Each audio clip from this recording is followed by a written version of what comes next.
కొనసాగించడం అది మీ అందరికి తెలుసు. ఇలా వీళ్ళు కేసీఆర్ ఆనవాళ్ళు లేకుండా చేస్తాం, కేసీఆర్ ముచ్చట లేకుండా చేస్తారా?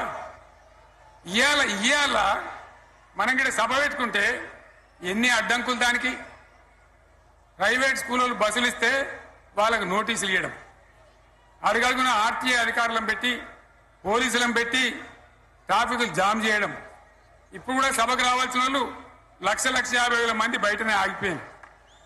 ఇటు హనుమకొండ దిక్కు, అటు హుజరాబాద్ దిక్కు, ఇటు సిద్దిపేట దిక్కు 3 రోడ్ల మీద కూడా జాములున్నాయి. నేను అడిగిన నాయకులు ఏంటి అంటే ఇబ్బంది అవుతుంది సార్, రానిత్తలేరు, మధ్యలో ఇబ్బందులు కలిగిస్తున్నారు, కొన్ని లారీలు తెచ్చి అడ్డం పెట్టాను పనికిమాలని అని చెప్పి జామ్ అయిపోయి అక్కడనే ఆగిపోయింది.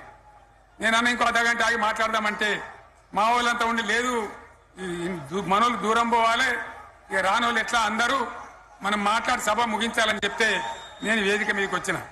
ఇన్ని అడ్డంకులు ఇంత కడుపు ఆపుతారా? బీఆర్ఎస్ సభలను ఆపుతారా? ఈ ప్రభంజనాన్ని ఎవడాపుతాడు? ఆగబడితే ఆగుతుందా? నేను ఒక్క మాట పోలీసు మిత్రులకు మనవి చేస్తా ఉన్నా. ప్రజాస్వామ్యంలో ప్రజలకు అడిగే హక్కు ఉంటుంది, తప్పకుండా అడుగుతారు ప్రజలు. ఈ అడిగే హక్కును సోషల్ మీడియాలో బీఆర్ఎస్ కు సోషల్ మీడియా వారియర్స్ ఉన్నారు, వాళ్ళు బ్రహ్మాండంగా పనిచేస్తున్నారు, ఖచ్చితంగా అడుగుతున్నారు ప్రజల తరఫున.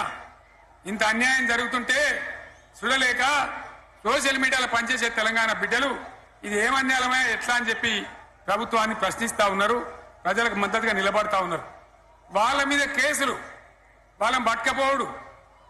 పోలీస్ సోదరులను నేను అడుగుతా ఉన్నా, మీరెందుకు దునుకులాడుతుండే? మీకేమక్కడ వచ్చింది?